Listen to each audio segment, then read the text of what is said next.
Bonjour à tous, bienvenue sur la chaîne Défieur de jeux. Aujourd'hui, nouvelle vidéo pour vous présenter le jeu Planet Unknown. Planet Unknown, c'est un jeu édité par Adams Apple, initialement sur la plateforme Kickstarter, et qui depuis est distribué en boutique, distribué par Ori Games en France. 1 à 6 joueurs, 60 minutes de partie, 10 ans et plus. Quel est le pitch du jeu? Eh bien, la Terre arrive à court de ressources naturelles et des corporations, incarnées par les joueurs, sont envoyées dans l'espace pour trouver de nouvelles planètes pour s'installer et donc pour les terraformer et rapporter le plus de points de victoire. Quelle est la mécanique du jeu? La mécanique du jeu, c'est une pose de polyomino, un peu comme vous avez pu le voir, une mécanique très classique dans Patchwork, par exemple, dans Barren Park et dans plein d'autres jeux où vous posez des polyomino. C'est donc un puzzle game que je vous propose aujourd'hui. Première partie, je vais vous présenter le matériel, la mise en place. Ensuite, je vous parlerai des règles du jeu en multi. Et puis, je ferai une autre partie sur les spécificités du solo, les quelques adaptations qu'il va falloir faire pour jouer en solo. Et enfin, je vous donnerai mon avis. Vous pouvez regarder en bas les vignettes, d'accord, la frise chronologique et aller directement au chapitre qui vous intéresse. On se retrouve maintenant face au plateau. À tout de suite. Alors, de quoi se compose le jeu? Eh bien, vous allez avoir toute une série de plaques, de planètes comme ceci, recto verso. Le recto est identique pour tout le monde, c'est la planète inconnue. C'est si vous voulez jouer en mode symétrique, vous partez tous avec la même configuration. Et quand vous tournez, eh bien, vous avez à chaque fois une planète différente, avec ici des petites conditions spécifiques sur cette planète. Et donc, là, le niveau de difficulté avec ces deux météorites, ça va donc de 1 à 3, et donc vous pouvez avoir comme ça, vous pouvez moduler votre difficulté ou tout simplement proposer un jeu asymétrique. La symétrie va un peu plus loin puisque vous avez ici, eh bien, votre module de suivi, votre petite plaque de suivi de ressources. Vous êtes ici sur le mode classique, d'accord, avec la coalition universelle.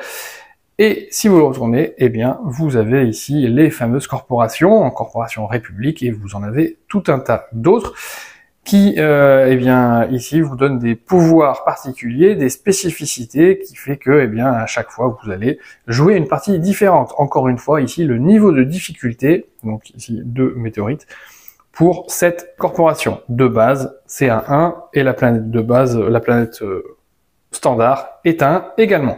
Et donc chaque joueur va placer devant lui, eh bien, sa feuille de corporation, sa planète, voilà, comme ceci, et vous allez placer, eh bien, des cubes ici sur vos indicateurs de ressources. Les ressources sont les suivantes. Vous avez ici la ressource de civilisation, l'eau, la biomasse, le rover et les technologies. Voilà. Vous avez également la station spatiale. La station spatiale, comme vous le voyez, eh bien, c'est ce gros bloc avec tous les polyomino, 2 cercles concentriques, des petits polyomino entre guillemets au milieu et des plus grands à l'extérieur. Et vous allez pouvoir faire tourner cette station spatiale puisqu'à chaque tour, vous n'aurez de disponible que les 2 polyomino qui sont face à vous. Face à vous, pourquoi? Parce que vous aurez préalablement positionné des petits marqueurs à votre couleur, comme ça, autour de la table. Et donc, si le jaune est premier joueur, eh bien, il va pouvoir ici choisir un de ces deux-là, d'accord. Il aura fait tourner la station pour choisir lesquels il veut, voilà. Et du coup, il impose aux autres, eh bien, du coup, de choisir soit parmi ces deux-là pour le gris, soit parmi ces deux-là pour le violet. Et puis, lorsque ce sera au gris d'être premier joueur, eh bien, il pourra à nouveau faire tourner la station et choisir ici l'emplacement qui lui convient et imposer du coup l'emplacement aux autres joueurs. Toujours sur le matériel, eh bien, vous avez ici des modules de survie. Les modules de survie, lorsque vous allez faire la mise en place, eh bien, vous voyez ici des ronds bleus qui sont positionnés sur les planètes. Eh bien, vous allez les placer initialement là.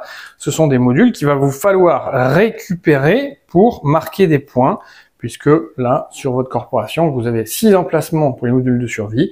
De base, chaque module vaut 1 point, et donc ça vous permet de rapporter, eh bien, 6 points sur cette planète-là. Vous avez ensuite ici les météorites. Les météorites, eh bien, au fur et à mesure que vous allez placer des polyomino, vont s'abattre sur la planète, et ça va vous Et ça va vous handicaper dans le sens où eh bien, ça vous empêchera de compter des points pour les lignes et les colonnes sur lesquelles vous avez des météorites. Cependant, comme pour les modules de survie, vous allez pouvoir les ramasser et les stocker ici pour rapporter des points. Comment est-ce que vous allez ramasser tout ça? Eh bien, grâce au rover que vous avez là. Alors, vous en avez beaucoup plus, hein, d'accord, mais là, je vous en ai sorti juste quelques-uns. Vous voyez, hop, je sais pas si...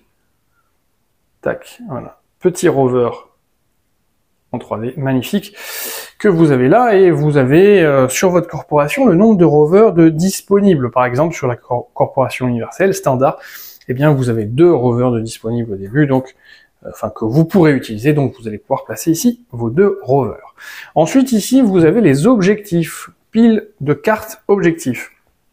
Elles sont recto-verso, vous avez sur le recto les objectifs privés et sur le verso un objectif partagé. Alors, comment ça marche? Eh bien, tout simplement, en multijoueur, vous allez avoir des objectifs partagés que vous allez partager avec vos voisins de gauche et de droite. Donc, si on joue à 3 ou 4, eh bien, je vais placer un objectif partagé ici entre moi et le joueur qui est à ma droite, un objectif partagé ici entre moi et le joueur qui est à ma gauche, et les autres vont faire de même en fin de partie. Eh bien, vous scorerez. Et vous voyez, sur les objectifs partagés, eh bien, vous avez une condition, récupérer le plus de météorites par exemple. Celui qui remporte 5 points de victoire, et en cas d'égalité, 2 points de victoire. L'autre ne rapporte rien du tout. Voilà. Point particulier à 2 joueurs. À 2 joueurs, eh bien, vous mettez au milieu 3 objectifs partagés. Et puis vous essayez du coup de remporter le plus de points possible. Les objectifs privés sont là pour le module solo, où vous allez piocher 3 objectifs privés. Enfin, vous allez en piocher 4 et en choisir 3, mais vous pouvez également en multi décider de combiner les deux et d'avoir à la fois des objectifs partagés et chacun un objectif privé. Vous avez ici une pile de cartes événements. Pile de cartes événements de 3 types. Donc vous avez des événements verts qui sont des alertes vertes, des alertes oranges et des alertes rouges. Les alertes vertes ne sont que des bonus. Les alertes oranges et rouges sont des malus plus ou moins forts. C'est un module spécifique, vous n'êtes pas obligé de jouer avec, sauf en solo où c'est obligatoire, mais sinon vous n'êtes pas obligé de jouer avec ces modules-là. L'idée des événements, c'est que vous allez piocher à chaque tour, chaque début de tour, un événement, vous allez l'appliquer et jouer votre tour. On verra pour le module solo comment est-ce qu'on s'en sert. Et enfin ici, vous avez les cartes civilisation, vous en avez de 4 sortes, d'accord, 1, 2, 3, 4. Au fur et à mesure que vous allez avancer sur le plateau civilisation, vous allez voir que vous allez franchir des seuils, 1, 2, 3, 4, où vous allez pouvoir retourner ces cartes et en choisir. Ce sont des bonus qui vont vous faire scorer soit immédiatement, soit en fin de partie. Voilà pour la mise en place et le matériel. Et donc, on va voir un peu maintenant comment ça se joue en multi. Donc, vous avez fait votre petite mise en place, vous avez mis ici vos 6 modules de survie, vous avez placé là-haut, ici, vos météorites, le reste de vos rovers. Ici, vous avez des petits carrés biomasse que vous allez avoir en bonus, vous les laissez là. Hop, tac, ici, vous avez mis tous vos indicateurs sur 0. Vous avez placé vos rovers, vous en avez 2 disponibles pour cette corporation. Vous les avez mis là. Vous avez mis ici vos cartes civilisation au milieu. Nombre de joueurs plus 1. Bon, là, c'est pour une mise en place solo, mais en multi, vous mettez nombre de joueurs plus 1. Et puis, vous avez distribué vos objectifs partagés entre vous. D'accord? Point particulier, à 2 joueurs, vous mettez 3 objectifs partagés. Pour le solo, je vous ai dit, on verra plus tard. Alors, comment ça se passe? Comment se déroule la partie? Eh bien, le premier joueur... Imaginons que ce soit ce joueur jaune, va faire tourner le module pour se mettre bien, sur une case qu'il a envie de prendre. Donc au hasard, tac, il va se mettre sur celle-là. Et donc ça lui ouvre, ici l'accès aux 2 tuiles, à une des 2 tuiles qui sont en face de son marqueur. Donc le joueur va commencer par prendre la tuile qui l'intéresse et il va la placer sur sa planète. Les règles de placement sont les suivantes. La première tuile que vous devez placer doit être en contact avec la bordure de la planète. Les autres doivent être orthogonalement adjacentes aux tuiles que vous avez déjà posées. Vous ne pouvez pas poser une tuile à l'opposé. de votre planète si vous avez commencé une pause ici. Vous devez respecter ce placement-là et ne jamais sortir. Vous ne pouvez pas la placer comme ça, avec une tuile qui sort de la planète, évidemment. Vous n'avez pas le droit de superposer des tuiles, d'accord? Elles doivent être juste adjacentes. Donc, eh bien, je décide de placer ça comme... Vous pouvez le mettre dans le sens que vous voulez. Vous pouvez le retourner et le positionner dans le sens que vous voulez. Par exemple, je décide de le positionner comme ceci. Une fois que c'est fait, je vais appliquer les différents bonus parce que, comme vous pouvez le voir, les tuiles, les polyomino, sont toujours séparées en deux et elles représentent deux ressources particulières et que vous allez pouvoir faire avancer ici. Et donc, chaque ressource avance d'un cran. Donc, par exemple, cette petite station, on la retrouve ici, c'est la station Tech. Tac, vous l'avancez d'un cran. Le rover rouge ici, eh bien, c'est votre rover, vous l'avancez d'un cran. Et ensuite, vous appliquez les éventuels bonus que vous venez de libérer sur votre piste. Ici, il n'y en avait pas, mais en revanche, ici, vous voyez le petit rover dessiné. Eh bien, ça veut dire que vous débloquez un de vos rovers que vous placez sur la tuile que vous venez de mettre en jeu. Et vous le placez où vous voulez. Vous pouvez le placer là, je vais le placer ici, par exemple. Voilà. Ce rover, une fois qu'il est en place, eh bien, il va vous permettre de grenouiller un petit peu partout sur votre planète, d'accord, pour aller ramasser les modules de survie qui vont vous faire scorer et pour aller ramasser les météorites qui vont vous embêter. Voilà, et une fois que c'est fait, eh bien, vous passez au tour suivant. C'est le nouveau premier joueur qui fait tourner. Hop, à son tour, tac, qui prend les éléments qui l'intéressent. On va se mettre sur quelque chose comme ça, voilà. Et les autres joueurs font la même chose, c'est-à-dire que c'est un jeu qui se joue en simultané. Vous n'avez pas besoin d'attendre que les joueurs aient joué, hein. Il n'y a que le premier joueur qui tourne. Là, mettons, c'est un autre joueur, c'est à vous de jouer. Et bien voilà, vous choisissez entre cette tuile-là ou cette tuile-là. Voilà, vous prenez celle-là. C'est très individuel, vous jouez sur votre plateau. La seule interaction que vous avez, c'est vos objectifs partagés avec vos voisins de gauche ou de droite. Et donc, vous voyez ça ici, je vais pouvoir le placer, là je peux pas, là je peux pas. Attention, vous pouvez toujours placer votre tuile sur une ressource, d'accord? Mais en revanche, si vous le placez sur la ressource, eh bien, elle disparaît. Hop, donc vous la sortez du jeu. Les ressources doivent être ramassées par les rovers. Donc là, par exemple, je vais la placer comme ceci. Voilà, et je vais, eh bien, augmenter ici la civilisation de 1 et ici la biomasse de 1. Concernant les bonus, vous voyez, je ferai un petit zoom ici, que vous avez une espèce de camembert avec toutes les couleurs. Quand vous arrivez dessus, par exemple ici, eh bien ça veut dire que vous pouvez avancer n'importe lequel autre bonus, d'accord? Donc par exemple, si je le fais, ben, j'ai décidé d'avancer la technologie de 1. Et là, vous voyez, je redébloque un bonus ici, qui me permet de réavancer un autre de 1. Et ben j'avance par exemple la biomasse de 1 à nouveau. Et là, vous voyez ce petit bonus arbre là, et bien c'est que vous prenez un de vos jetons biomasse, et au début de la partie, ces jetons biomasse, et bien vous devez les placer immédiatement. Et donc j'essaie de le placer immédiatement ici pour combler ce trou. Et voilà, c'est la fin de mon tour. Point particulier sur... puisqu'on en est aux ressources et aux polyomino, sur deux ressources particulières qui sont l'eau et l'énergie. L'eau en premier lieu, je vais vous prendre une tuile eau, prendre celle-là. Si je devais placer cette tuile, l'eau ne score que si vous la placez au moins sur une case glace. Les cases glace sont les cases eau de votre planète. Donc il faut que ce soit au moins en contact avec une, superposé sur une. Si vous le placez ici, eh bien l'eau ne rapportera rien. En revanche, si je le place, alors il va falloir quand même que j'y arrive sans... est-ce que je vais réussir à le faire sans sacrifier? Voilà, par exemple. Bon, évidemment, j'ai pris un polyomino un peu particulier. Voilà, regardez, si je le mets comme ça, voilà, et vous voyez, là, j'ai au moins une case en contact avec l'eau. Donc en faisant ça, eh bien, j'augmente ici mon eau de 1. Attention, une fois que j'ai posé une tuile avec un météorite, je n'oublie pas de poser mon petit météorite dessus. D'accord? Et là, mon rover, j'avance mon rover de 1. Point particulier sur le rover, justement, eh bien, une fois qu'il est en place, là, j'ai joué une tuile rouge, je fais avancer mon rover de 1 ici, j'arrive sur le petit 1, ça veut dire que ça me donne un point de mouvement, et donc que je vais pouvoir activer tout de suite. Et donc, je vais pouvoir déplacer mon rover de une case.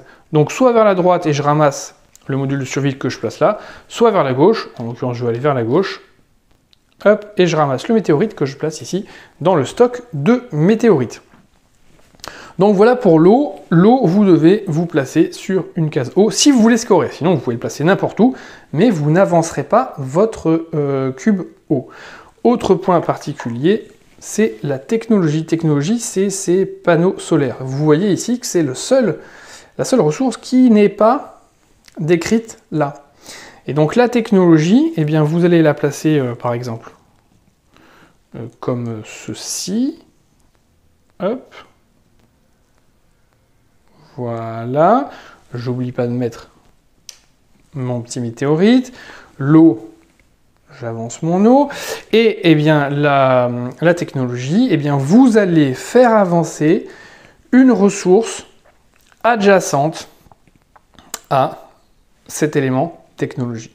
Donc c'est soit l'élément qui est commun, enfin qui est avec lui sur le pôle lumineux, d'accord, donc là l'eau, je pourrais le faire avancer, soit un élément qui est adjacent à ce pôle lumineux. Donc vous voyez, ce pôle lumineux là, il est adjacent à celui-là, et sur celui-là, j'ai quoi? J'ai le rover et l'eau.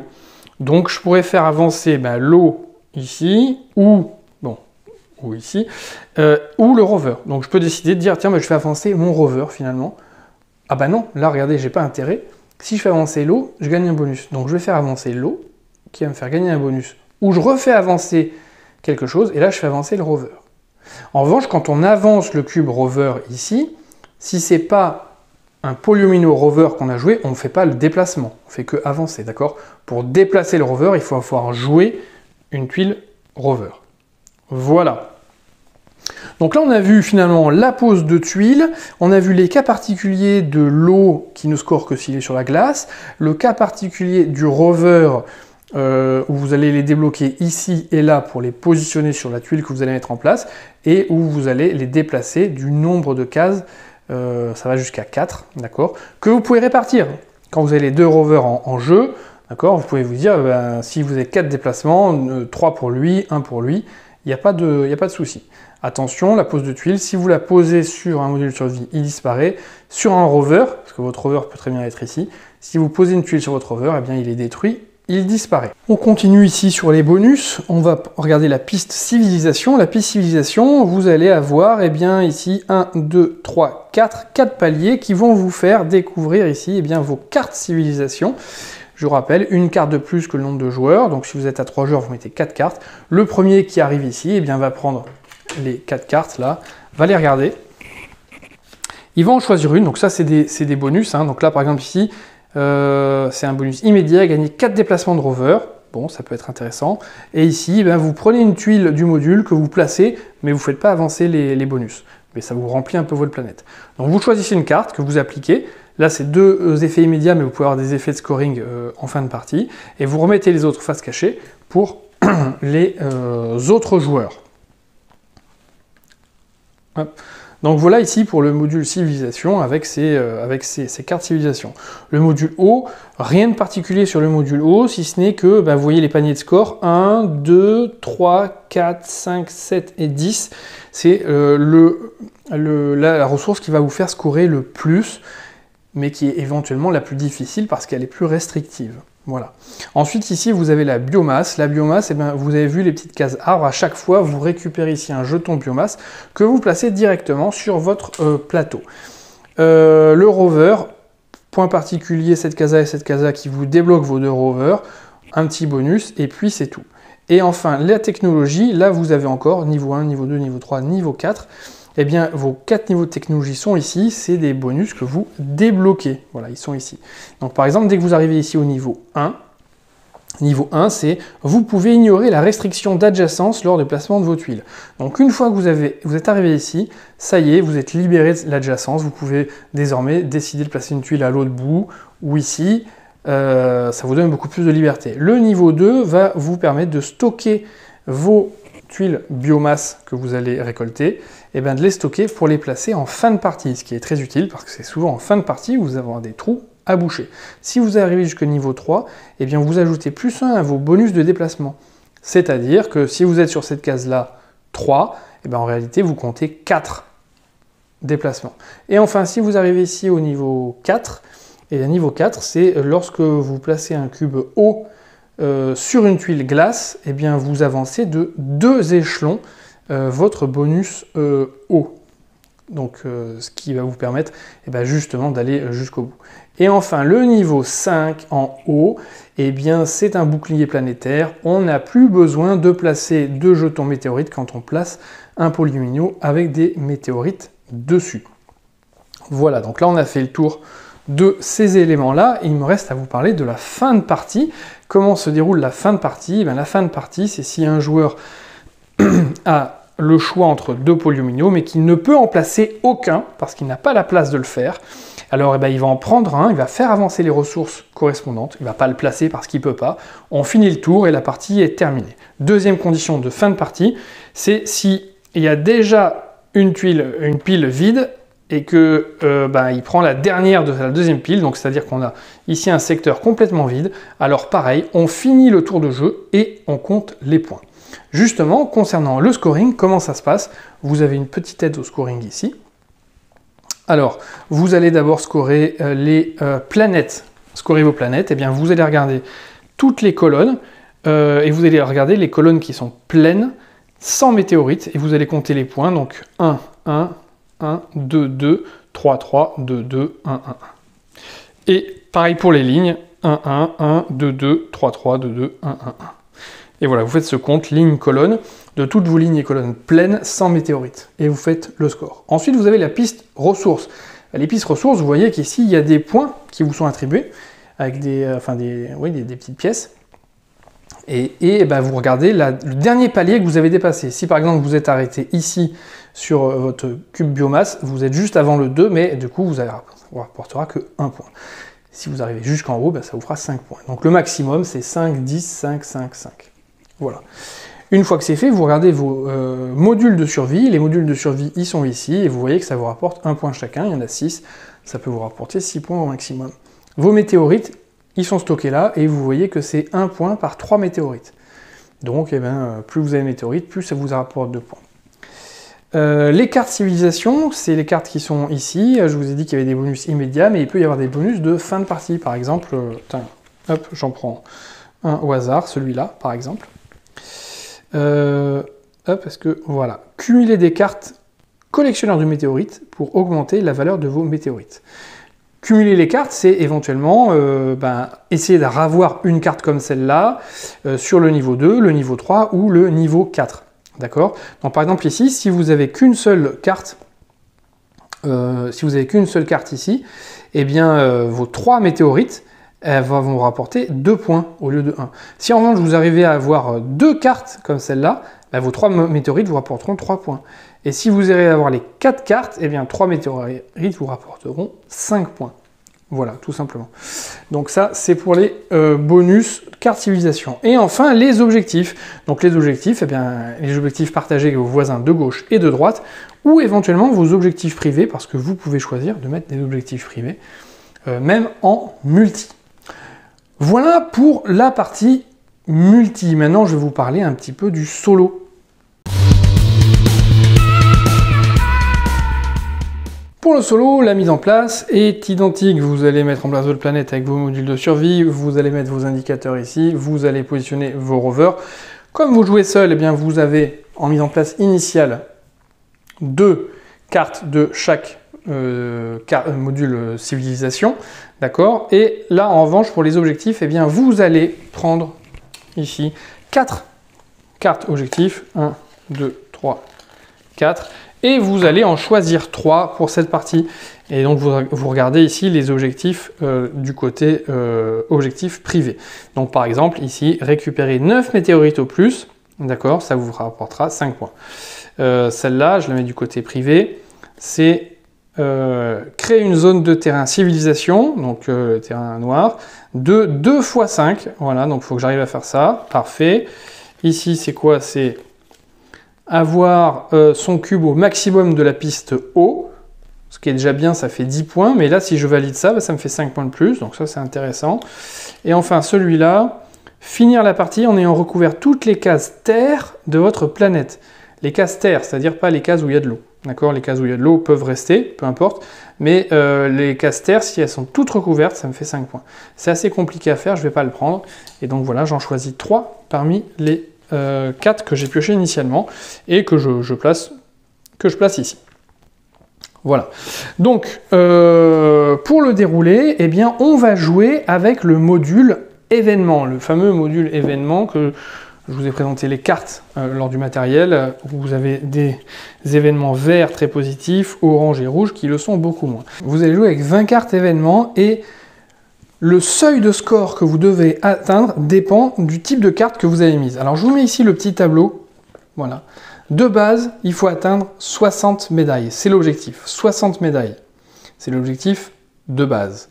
Maintenant, si vous avez mis 15 cartes ou plus d'alerte verte, donc vous décidez d'en mettre 20, la partie la plus simple, 20 cartes vertes, eh bien ça vous fait plus 12 points, donc ça vous fait 72 points, c'est le seuil de score à atteindre.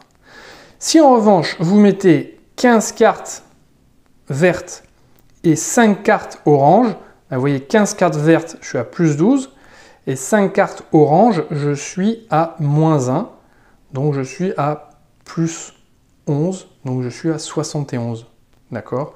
Si en revanche vous mettez 15 cartes ou plus rouges, moins 11 points, donc ça vous fera 49 points d'objectif à avoir. Donc voilà, là vous avez vraiment une partie qui est modulable en fonction de la difficulté que vous voulez y mettre. Moi par exemple, aujourd'hui, je n'ai joué qu'avec le module facile, parce que déjà, j'arrive pas à battre le score. Donc vous prenez vos 20 cartes événements que vous positionnez ici.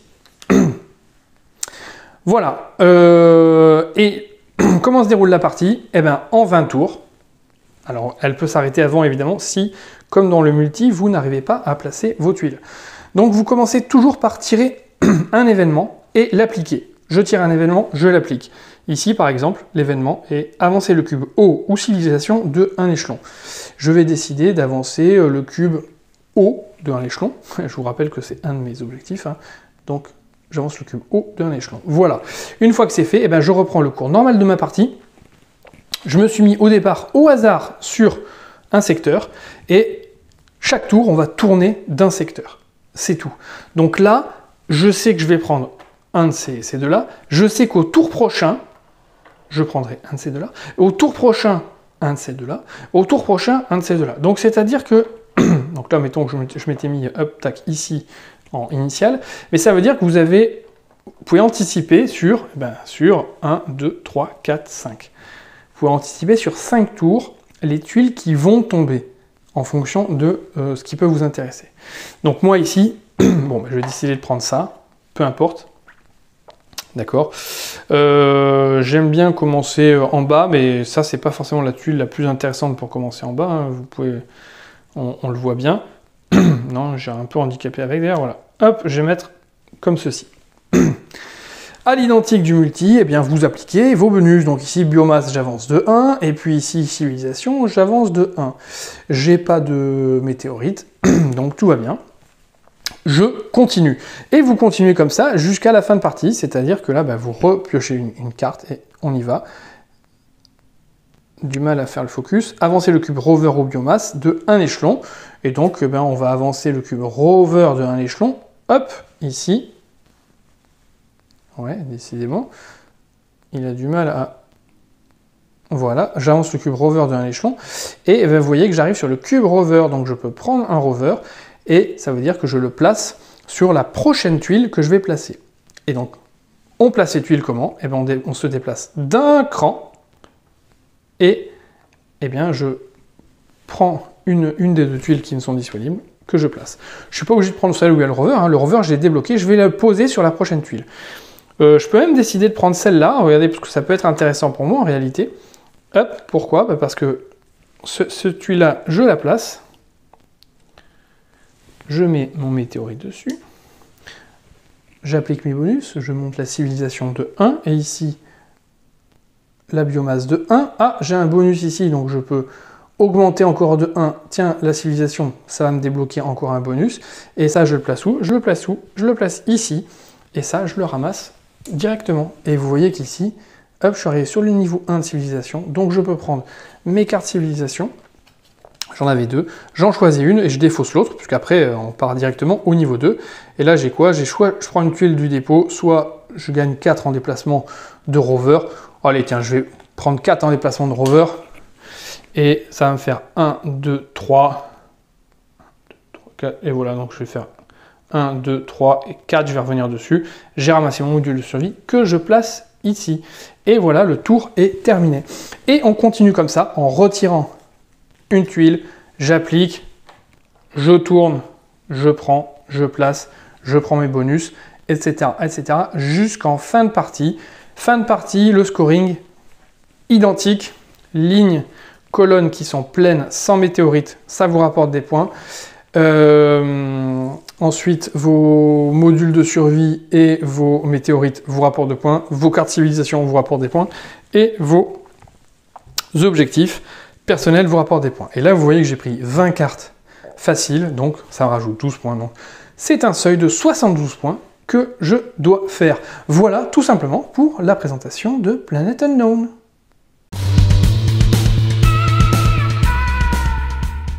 Qu'est-ce que j'ai pensé de Planet Unknown? Planet Unknown, excellente surprise, excellente découverte pour moi. Je le regardais depuis longtemps sur les réseaux, mais j'en arrive déjà à un point négatif. Le prix est clairement pas adapté, à mon sens. C'est un jeu qui vaut je crois, 60 €. C'est peut-être un peu cher pour le jeu en question. Moi, je l'ai eu en promotion dans un magasin, peut-être parce que c'est justement trop cher. Vous voyez, donc et je l'ai acheté à Variante à Paris. Il n'y a pas de com, hein, je l'ai payé, mais en promo. Donc peut-être, premier reproche, peut-être que c'est un jeu un peu cher. Mais je reviens sur les qualités. Jeu de pose de tuiles, polyomino, je vous disais en introduction, je citais Barren Park parce que le thème m'avait beaucoup plu sur les eaux, etc. Évidemment, patchwork, voilà. Mais j'avoue que ces poses de tuiles, c'est intéressant, mais ça... J'ai jamais été emballé plus que ça par un jeu de pose de tuiles. Je vérifie que mon micro marche, oui. Voilà. En revanche, ici, le thème spatial. Moi, c'est un thème que j'affectionne tout particulièrement. Bon, certes, on est loin d'un terraforming Mars, mais en revanche, dans l'idée, dans l'esprit, voir la planète, poser ses tuiles eau, végétation, etc. Pour moi, malgré le puzzle game, il y a un côté immersif avec une thématique que j'aime bien. Le matériel, clairement, un bon matériel. Vos petits rovers en 3D, vos modules de survie en bois, tout ça donne un minimum de relief, d'accord. Donc, on n'a pas besoin de faire des trucs de fou, mais rien que ces petits effets de relief sont, pour moi, sont parfaits. Alors finalement, je vais alterner les points positifs, points négatifs. Ce sera plus simple. Point négatif sur le matériel, bah, c'est peut-être les plateaux corporations et planètes qui sont en carton très fin, un peu comme un Terraforming Mars d'ailleurs, un peu comme un Underwater Cities, un peu comme voilà, ce genre de jeu où vous avez ces plateaux très fins et où j'imagine que vous allez avoir des supports cartonnés, vous allez glisser votre feuille dedans pour que vos cubes bougent pas, etc. Bon, c'est dommage en fait d'avoir... Je pense qu'ils auraient pu faire un truc un peu plus évolué en termes de matos sur ça. Alors plus épais, c'est compliqué parce qu'il y en a beaucoup, mais peut-être quand même légèrement plus épais parce qu'il y a quand même la place dans la boîte pour en surépaissir un tout petit peu. Bon, voilà. Gros point positif, la rejouabilité. Gros point positif, la rejouabilité. Avec ce module asymétrique où vous choisissez votre planète. Chaque planète est vraiment différente. Elles ont des gueules différentes, elles ont des pouvoirs différents. Les corporations sont vraiment différentes. Donc les combinaisons sont énormes et vous pouvez créer une asymétrie de niveau. Si vous jouez avec quelqu'un qui connaît pas bien, etc., vous pouvez vous prendre des planètes plus difficiles, vous lui laissez des planètes plus simples. Donc là-dessus, rien à dire, c'est au top. Voilà. Le module événement, qui est pas obligatoire en multi, rajoute encore quelque chose. Voilà. Et pour le solo, le module événement rajoute vraiment quelque chose, dans le sens où, oui, certes, au lieu de mettre un score à battre, c'est vous qui régulez un peu votre score à battre en fonction de la difficulté que vous voulez mettre dans le jeu. Donc, pour moi, là-dessus, rien à dire, très intéressant. C'est ce qui en fait, à mon sens, le jeu de pose de tuiles le plus intéressant auquel j'ai pu jouer jusqu'à maintenant. Voilà. On est, et alors ils disent 1 heure, mais sans multi, en réalité en solo, là on est sur 25-30 minutes, quand c'est bien rodé, voilà, vous déroulez la partie, donc c'est rapide, mise en place est rapide, le jeu est rapide, il y a de l'immersion, il y a la rejouabilité, pour moi du coup, il se place en haut des puzzle games solo, et à mon avis en haut des puzzle games multi. Autre gros point négatif, en revanche, ça c'est vraiment dommage, c'est sur le module, ici le module de distributeur de tuiles, le matériel est super, hein, voilà, ça tourne, le matériel est très bien, mais en revanche, il n'y a pas de couvercle. Donc, quand vous êtes verticaliste comme moi, et que vous rangez votre boîte verticale, je vais pas le faire devant vous parce que ça va me faire pleurer, mais tout se renverse. Donc il y a des astuces sur internet, des gens, des internautes qui ont dit ah super, vous mettez un bonnet de douche ou et ça marche très bien et il n'y a pas de souci. C'est quand même tellement dommage de pas avoir prévu ça. Alors je crois que si vous prenez la version Deluxe, il y a un couvercle qui est prévu. Mais pourquoi la version Deluxe aurait un matériel qui en théorie n'est censé être que optionnel? Là, le couvercle, pour pas que ça se renverse, c'est pas optionnel. C'est vital pour ranger votre truc. Donc ça, c'est quand même un point un peu dommage. Deuxième point vraiment dommage, c'est que la taille du module n'a pas été étudiée pour rentrer dans la boîte. Je m'explique. Vous allez la fermer sans aucun problème. En revanche, ici, alors je sais pas si vous allez pouvoir voir, hop, je mettrai un petit zoom, mais vous voyez la boîte, elle est déjà légèrement abîmée, enfoncée, parce que le module est un tout petit peu plus large, donc quand vous le rentrez, ça force un peu, et en fait, ça vous déforme légèrement la boîte.